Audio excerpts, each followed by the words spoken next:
Hello bachcho, let's read this question. Question says if angle between asymptotes of hyperbola x square upon a square minus y square upon b square equal to 1 is 120 degree and product of perpendiculars drawn from foci upon its any tangent is 9, then locus of point of intersections of perpendicular tangents of the hyperbola can be. चलिए इसको एक एक करके एक एक step solve करते हैं. सबसे पहले तो हमको एंगल बिटवीन एसिम्प्टोट्स दे रखा है. तो एंगल बिटवीन एसिम्प्टोट्स जो होता है वो होता है एंगल बिटवीन एसिम्प्टोट्स हमको 120 डिग्री दे रखा है, लेकिन हमको एक्यूट एंगल का फॉर्मूला पता है. मतलब ये 120 डिग्री है तो एक्यूट एंगल कितना होता है 60 डिग्री होगा, है ना, लीनियर पे ऐसे. तो हम बोल सकते हैं 60 degree will be equal to 2 tan inverse b upon है. ये हमारा फॉर्मूला होता है एंगल बिटवीन टेंजेंट्स का, 2 tan इनवर्स b अपॉन है. तो 2 से हम डिवाइड कर देंगे तो ये हो जाएगा tan 30 degree is equals to b upon है. यहां से हम लोग बोल देंगे a is equal to √3b.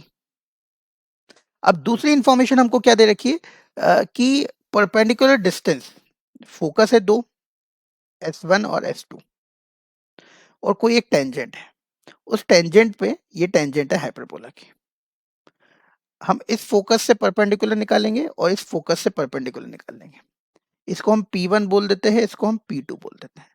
तो P1 इंटू P2 का प्रोडक्ट हमको 9 दे रखा है और इसका सीधा रिजल्ट होता है कि किसी भी टेंजेंट पे अगर हम फोकस से परपेंडिकुलर डालते हैं तो उन दोनों का प्रोडक्ट होता है बी स्क्वायर. तो बी स्क्वायर इक्वल टू 9 हो गया तो बी इक्वल टू 3 हो गया. अगर बी 3 हो गया तो यहां से ए अपने पास आ गया 3√3.